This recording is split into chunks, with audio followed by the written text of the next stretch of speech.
Good morning दोस्तों।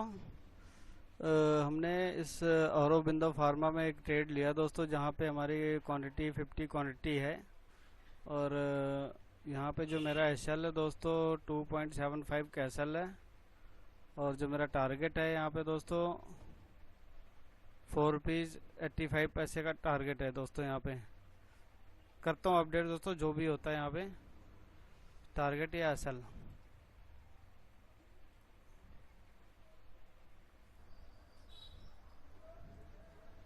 दोस्तों यहाँ पे मैंने दो ट्रेड किए हैं। एक तो अपना टीवीएस मोटर में कर रखा है दोस्तों, और दूसरा अपना औरोबिंदो फार्मा है। दोनों स्टॉक में अपने ट्रेड चल रहे हैं दोस्तों। और जो अपना एसएल है यहाँ पे 2.75 का, और दूसरे वाले स्टॉक में टीवीएस मोटर में जो अपना एसएल है 295 का एसएल है। देखते हैं दोस्तों क्या बनता है। और हमने जो अपना टारगेट लगा रखा है इसी लेवल का लगा रखा है। यहाँ पे इसका एक सपोर्ट है। देखता हूँ दोस्तों क्या होता है। यहाँ पे करता हूँ अपडेट। दोनों में चल रहा है ट्रेड। देखते हैं क्या बनता है यहाँ पे।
दोस्तों टीवीएस मोटर में अपना ट्रेड चल रहा है, जो कि अपने नियर अबाउट आधा हो गया। और ये इस कैंडल के नीचे जो क्लोजिंग अगर देता है दोस्तों, अगर इस कैंडल के नीचे क्लोजिंग देता है तो फिर मैं अपना एसएल ट्रेल करके इस लेवल पे कर दूंगा।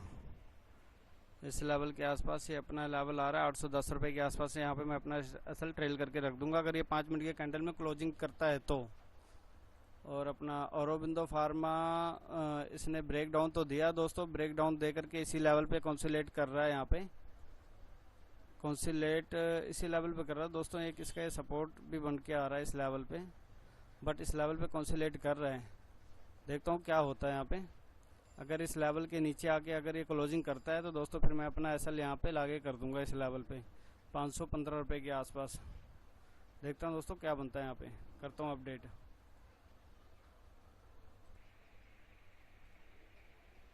दोस्तों इसने क्लोजिंग तो दिया है इस लेवल के नीचे, पर रिजेक्शन वाली जो कैंडल इसने बना दी है यहाँ पे इस लेवल पे, क्योंकि अच्छी क्लोजिंग नहीं हुई यहाँ पे। एक जो स्ट्रॉन्ग क्लोजिंग होनी चाहिए वो चीज़ अभी हुआ नहीं दोस्तों इस लेवल पे। क्योंकि एक यहाँ पे डिमांड जोन भी आ रहा है यहाँ पे एक। देखते हैं दोस्तों क्या होता है यहाँ पे। अगर इसको क्लोजिंग देना तो इस लेवल के नीचे देना होगा। इस वाले रजिस्ट्रेशन की जो विक है इस विक के नीचे देना होगा दोस्तों, तभी इस लेवल तक आ पाएगा ये। और अभी ट्रेड चल रहा है हमारा यहाँ पे। औरोबिंदो फार्मा उसी लेवल पे कंसोलिडेट कर रहा है दोस्तों। देखते हैं क्या बनता है इसमें। टीवीएस तो चल रहा है अपना। देखते हैं क्या बनता है। करता हूँ अपडेट।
दोस्तों टीवीएस मोटर में मेरा एसएल जाने ही वाला है, क्योंकि ये मेरे एसएल के आसपास ही पहुंच गया है।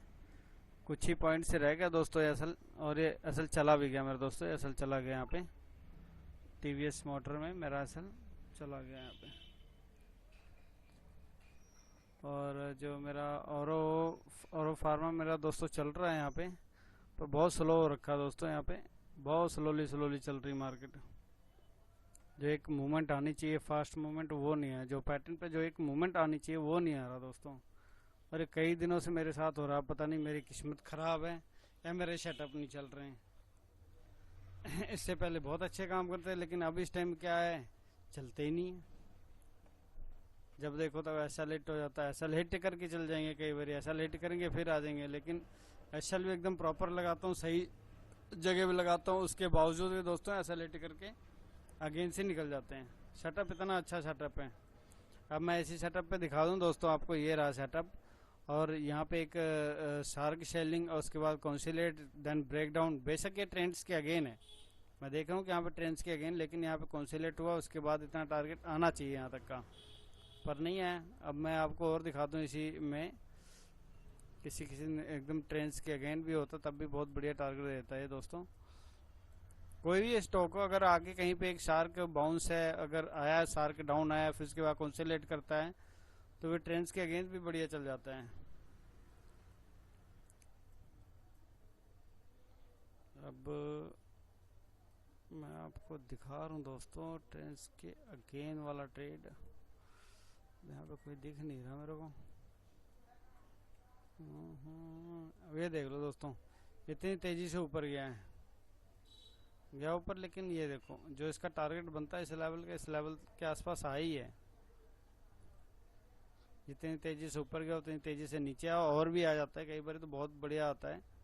लेकिन बस ठीक है दोस्तों, कोई बात नहीं, करता हूँ अपडेट इसमें क्या बनता है। और औरोबिंदो फार्मा में ये भी झूल रहा है उसी लेवल पे, देखते हैं क्या बनता है, करता हूँ अपडेट।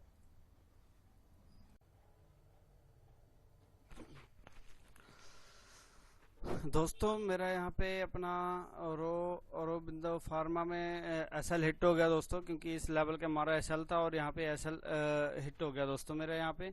और एक हमने टीवीएस मोटर में ट्रेड लिया था दोस्तों, यहाँ भी एसएल हिट हो गया मेरा। यहाँ पे हमने दोस्तों ट्रेड लिया था इस लेवल पे, 5 मिनट टीवीएस मोटर, इस लेवल पे ट्रेड लिया था दोस्तों। और इसमें मैंने दोस्तों 2 ट्रेड लिए थे। टोटल मेरे आज तीन ट्रेड हुए हैं दोस्तों। 3 ट्रेड करके मेरे जो एक तो इस लेवल पे लिया था दोस्तों, उसके बाद फिर हमने एक इस ट्रेड लाइन के ब्रेकआउट पे लिया था दोस्तों। हालांकि ये ट्रेड मेरा इतना अच्छा नहीं था, लेकिन जो कहते हैं ना कि एक बारी ट्रेड ऐसा हिट हो जाए, वन डे वन ट्रेड करो, वो ज़्यादा अच्छा होता है दोस्तों। क्योंकि अगर सेकंड ट्रेड करते हैं जब भी हम, तो हमारा माइंडसेट इतना अच्छा नहीं होता, क्योंकि एक बार ऐसा हिट हो गया, अगर फिर आप मार्केट में देखते रहते हो तो फिर आपका माइंडसेट वो अच्छा नहीं होता इतना। क्योंकि आपका यही होता है कि मैं कितनी जल्दी अपना एसएल या लॉस रिकवर कर लूं, या कुछ ऐसे ऐसे बातें माइंड में चलती हैं, तो हम एक अच्छे सेटअप की वेट नहीं करते दोस्तों यहाँ पे। तो क्या होता है कि हम एक बगैर एक कम अच्छा जो अच्छा सेटअप, इतना अच्छा सेटअप नहीं होता, उसको भी हम ट्रेड कर लेते दोस्तों। यहाँ पे सेटअप मेरा बहुत अच्छा बना था, हालांकि इस लेवल तक आया, लेकिन इससे हमारा जो टारगेट था इस लेवल का दोस्तों था, इस लेवल तक आया नहीं। यहाँ पे मुझे ये था कि इस लेवल तक ये आ जाएगा दोस्तों। और दूसरा ट्रेड हमारा जो था औरोबिंदो फार्मा दोस्तों, इसमें क्या, इसमें भी सेम वही कंडीशन थी, शार्क डाउन, उसके बाद इस लेवल पे आके यहाँ से रिजेक्शन ले रहा था, इसका रेजिस्टेंस लेवल हो गया था। जैसे इसको इसने इस कैंडल ने ब्रेक डाउन दिया दोस्तों, फिर मैंने इस लेवल पे ट्रेड ले लिया। लेकिन इसने क्या किया दोस्तों, इसी लेवल पे कॉन्सिलेट होने लगा, कॉन्सिलेट होने लग गया, और उसके बाद ये ब्रेकआउट ऊपर की साइड दे दिया, और दोनों उसमें मेरे एसएल हिट हो गए दोस्तों। यही होता है मार्केट में, कभी कभी तो ऐसा लगता है किस्मत काम साथ नहीं दे रहे। एक सेटअप, अच्छा सेटअप बनने, जो कि हर रोज देखता हूँ इन सेटअप को, रोज बनते हैं और बढ़िया चलते हैं, लेकिन अब ये कह लेते हैं कि हो सकता है हमारी किस्मत साथ नहीं दे रहा इसमें। तो दोस्तों मार्केट है यहाँ पे, तो बस अपना रिस्क मैनेजमेंट करके ट्रेड करो, ठीक है, अपने बजट में ट्रेड करो। हालांकि जो लॉस तो यहाँ पे होने हैं, प्रॉफिट भी होगा, लॉस भी होगा, लेकिन आप जब तक नए हो तो यहाँ पे कम फंड से आओ, कम फंड से ट्रेड करो, सीखने की कोशिश करो। ज़्यादा फंड लेकर आओगे तो ये मार्केट का ही है, आपका नहीं है। अगर आप ज़्यादा फंड लेकर आते हो और आप यहाँ पे न्यू ट्रेडर हो तो वो फंड आपका नहीं है, ना तो वो फंड आपको पैसा बना के देगा, वो मार्केट का पैसा है। अगर आप इसमें डालते हो, अगर आप सीखने के उस पर आ रहे हो तो 2,000 3,000 4,000 रुपये, ज़्यादा से ज़्यादा मैक्सिमम 5,000 रुपये डालो, बस, इससे ज़्यादा नहीं। अगर आप बहुत थोड़ा एक्सपीरियंस वाले हो गए तो फिर 25-30 हज़ार रुपये डालो फिर, और उस लेवल के हो गए तो यहाँ पे 25-30 हज़ार रुपये डालो दोस्तों, और फिर उसके बाद सोचो यहाँ पे ट्रेड करने के लिए। अगर आपका ना तो प्रॉफिट हो रहा है ना तो लॉस हो रहा है, तब फिर आप कर सकते हो ये स्टेज आपके लिए। अगर आपके हमेशा लॉस में हो रहे हैं, ज़्यादातर लॉस में जा रहे हैं, तो आप ज़्यादा से ज़्यादा 4-5 हज़ार रुपये में आएँ और उससे ऊपर के फंड से ट्रेड ना करें दोस्तों, क्योंकि यहाँ पे जो भी फंड होगा वो मार्केट का ही होगा, आपका नहीं होगा। जितना ही पैसा होगा सब मार्केट ले लेगा, वो एक सीखने का ही फीस है, ये सोच लो आप। तो हमने 2 ट्रेड किए दोस्तों, 2 के दोनों ट्रेड में हमारे जो है यहाँ पे असल हिट हो गए। औरोबिंदो फार्मा इसमें भी चला गया, जबकि सेटअप बहुत अच्छा प्यारा सेटअप था यहाँ पे। और ये सेटअप चलते हैं दोस्तों, हमेशा हमेशा चलने वाले सेटअप। लेकिन कई कई दिन ऐसा होता है कि आज मैंने 2-3 बार ट्रेड किया और तीनों के तीनों बार मेरे फेल हो गए वो। हालांकि दूसरे वाला जो औरो फार्मा में लिया वो उतना सही नहीं था, लेकिन जो ये दोनों सेटअप थे अच्छे थे, चलने वाले सेटअप थे, लेकिन नहीं चले दोस्तों। मार्केट कई बार ऐसा होता है 2-2 दिन 3-3 4-4 दिन लगातार ऐसा लेट होते हैं, पर कोई बात नहीं दोस्तों, हमने इसके साथ फाइट नहीं करना। ठीक, अपना सेटअप बनेगा तो हम काम करेंगे, इसमें ये नहीं देखना कि ऐसा लेट होएगा क्या होएगा। सेटअप बना है तो ट्रेड लो, नहीं बना तो मत लो, बस। थैंक यू दोस्तों, मिलता हूँ नेक्स्ट वीडियो में। दोस्तों जो आज मेरे को यहाँ पे लॉस हुआ है 385 का लॉस हुआ दोस्तों, क्योंकि आज हमने 3 ट्रेड लिए हैं और 3 ट्रेड में हमारा जो 3 के 3 अपना तीनों उसमें स्टॉक में जो है असल हिट हुए हैं। 385 का मेरे को आज लॉस हुआ दोस्तों यहाँ पे। तो ठीक है दोस्तों, मैं इतना वेयर कर सकता हूँ, तब मैंने यहाँ पे 3 ट्रेड लिए हैं और 3 के तीनों हमारे ट्रेड जो है हमारे अगेंस्ट गए हैं, कोई दिक्कत नहीं है।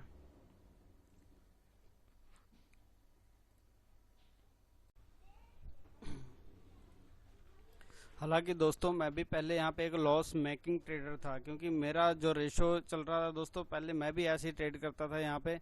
जो पहले मेरी स्टेज क्या थी शुरू में, ऐसे ऐसे, ये समझ लो मेरी स्टेज है दोस्तों। पहले मैं ऐसे ऐसे चल रहा था, क्योंकि हमेशा लॉस, क्योंकि जो भी नया ट्रेडर आता है इस मार्केट में वो लॉस ही करता दोस्तों, प्रॉफिट तो करता ही नहीं है, मतलब ही नहीं बनता। तो अब मेरी जो रेशो निकल के आ रही है दोस्तों, अभी इस लेवल पे आ चुका हूँ मैं, क्योंकि जो मेरी रेशो निकल के आ रही है दोस्तों अब ऐसा है।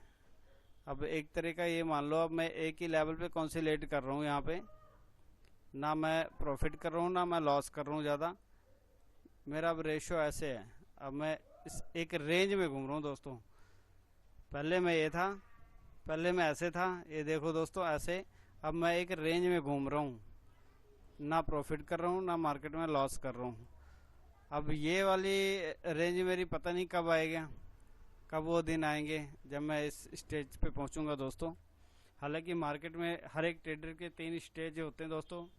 पहला स्टेज तो उसका लॉस में ही होता है, और ये वाला जो स्टेज होता है दोस्तों, कम से कम इस स्टेज में बंदा 2 साल 2.5 साल 3 साल रहता है, कम से कम 2-2.5 साल रहते ही रहता दोस्तों इस स्टेज में। कोई भी कह ले कि मैं 1 साल में या 1.5 साल में मैं प्रॉफिटेबल बन गया, तो वो कभी भी नहीं होता दोस्तों, कभी भी नहीं होगा वो।